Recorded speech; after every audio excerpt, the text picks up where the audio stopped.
pla d'espais pluvials, és a dir, tot el que és el tema dels cabals de manteniment, es parlarem també després del tema del Ter, el pla de reutilització d'aigües, el SARO, l'actualització del SARO, el pla de gestió de sequeres. Tomàs, el decret de la sequera es va derogar. El decret de la sequera es va derogar. Tenim ara un pla de gestió de sequeres com normalitzat, incorporat a la planificació normal del país per evitar situacions com la que vam viure, i el tractament de fangs, etc. És a dir, no sé si coincidireu, nosaltres estem satisfets de disposar d'aquest marc de planificació, de gestió, que respon a aquests criteris de la Directiva Marc de l'Aigua, que és l'única comunitat autònoma, i per descomptat també de l'estat espanyol, que ho ha presentat i que està en discussió de presentar-ho a Brussel·les. I després em reservo parlar també del cabal de manteniment de l'Ebre, que evidentment, malgrat no tenim competència directa, ambientalment sí, i el govern de Catalunya no hi pot ser aliè. Dit això, primer tema. A quins criteris ha de respondre i respon aquest pla? Em sembla que també tots hi estarem. Gestió integrada de conca. La gestió és per la conca, sencera. Subsidiarietat i proximitat. És a dir, cercar les solucions al mateix territori aprofitant els recursos propis. Sostenibilitat ambiental, és a dir, actuació en el medi, en l'ecosistema aquàtic, com a fornidor del recurs. Em sembla que també estem d'acord.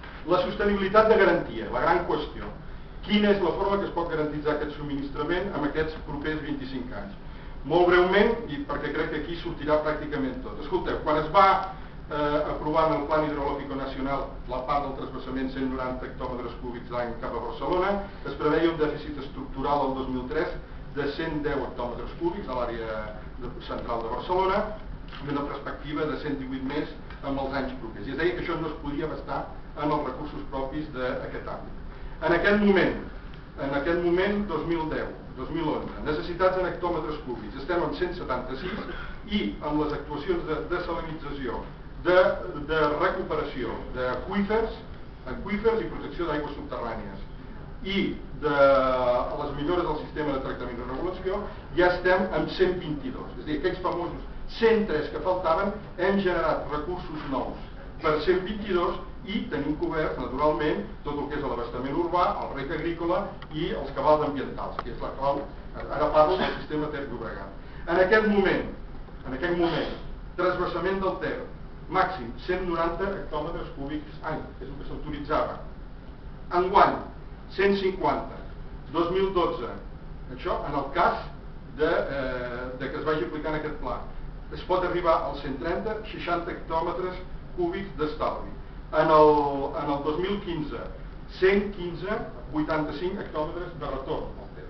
I amb la voluntat de poder arribar a una situació el 2027 en què això no sigui necessari. És a dir, podem fer les actuacions de millora amb la xarxa, recuperació, reutilització i desalinització, i després parlaré de l'estudi comparatiu de preus, i això ens evita els transvasaments, sempre i quan vagi acompanyat d'una planificació territorial i urbanística correcta. Hem de revisar el Pla Territorial Metropolità de Catalunya, i en aquesta revisió del Pla Territorial Metropolità de Catalunya haurà de tenir una cosa que se'n diu avaluació ambiental estratègica, on sabeu que el tema clau de si no hi ha garantit l'aigua no hi pot haver-hi els desenvolupaments urbanístics. I amb regadius igual, s'hi ha referit al Tomàs. És cert, hi ha una programació que diu s'hauran de planificar 125.000 noves hectàrees, però si mires el Pacte Nacional d'Infraestructures diu, a part, sempre i quan l'avaluació de recursos ho permeti. En aquest moment sabeu que el pla de regadius s'està avaluant i les conclusions són, òbviament, que no es pot donar per tot això.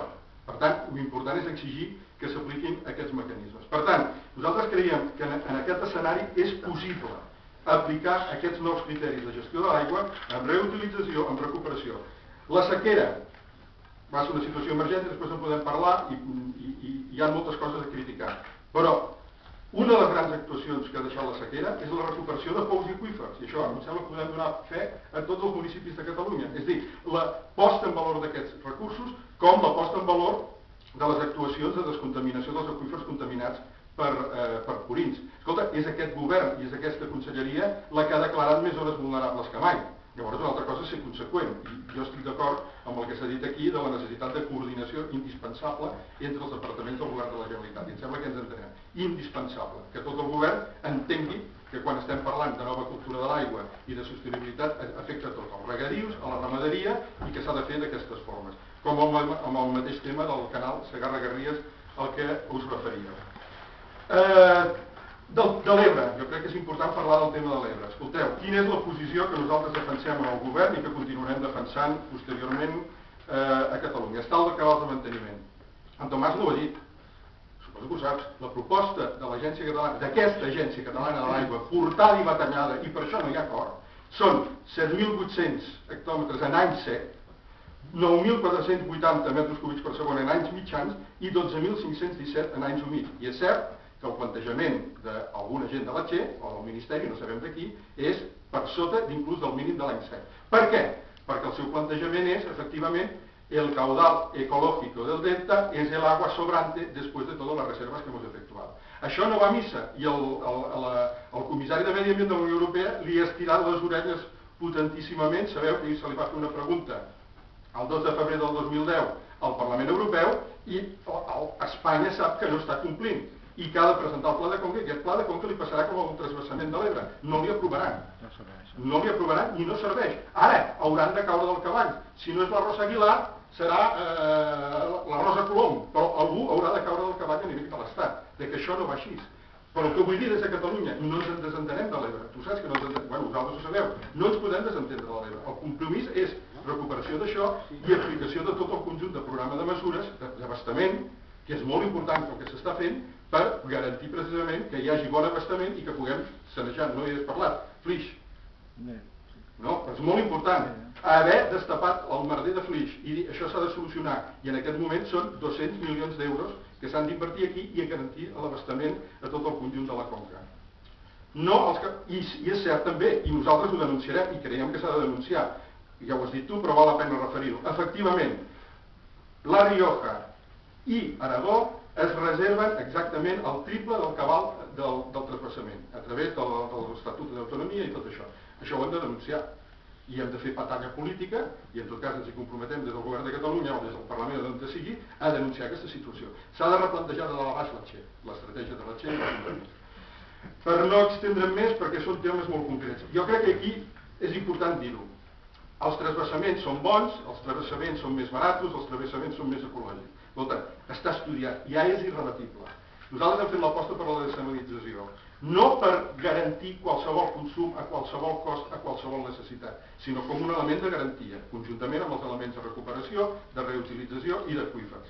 Però és que els costos, és a dir, nosaltres estem plantejant, ho sabeu, una intervenció d'aportació de 200 hectòmetres cúbics entre la que pot anar cap a Tarragona una part, precisament per evitar el tema de l'ampliació del minitransvasament i l'allarga el possible retorn, com el conjunt de l'àrea de la regió metropolitana, per permetre el retorn al Ter. Aquests 200 hectòmetres cúbics són els que permeten aquest escenari, que us he ensenyat, que hagués sabut que hi havia diapositives, que són això. Tot això són els recursos generats, que ens situen el 2027 amb 335 hectòmetres cúbics d'aportació, només el que en diem sistema Ter Llobregat. 335 hectòmetres cúbics d'aportació sobre unes necessitats estimades, inclús amb el canvi climàtic, que suposa una disminució de cabals, com molt bé assenyalat, de 274 hectòmetres. Per tant, hi ha superàvit en aquest conjunt d'actuacions. No hi ha necessitat de traspassaments ni d'interconnexions. 335 de generació de recursos, 274 amb les estimacions de creixement, de nova planificació territorial i àdhuc de regadius. De regadius estic parlant sempre d'aquestes conques. Simplement 4 dades, escolteu. Invertir en la construcció de les 3 centrals desalinitzadores 779 milions. El transvasament aquí està calculat el del Roine, però tots sabem que darrere del Roine s'hi amaga a l'Ebre, perquè quan es vegi que el Roine és impossible diran, bueno, hi ha a l'Ebre molt més a la vora.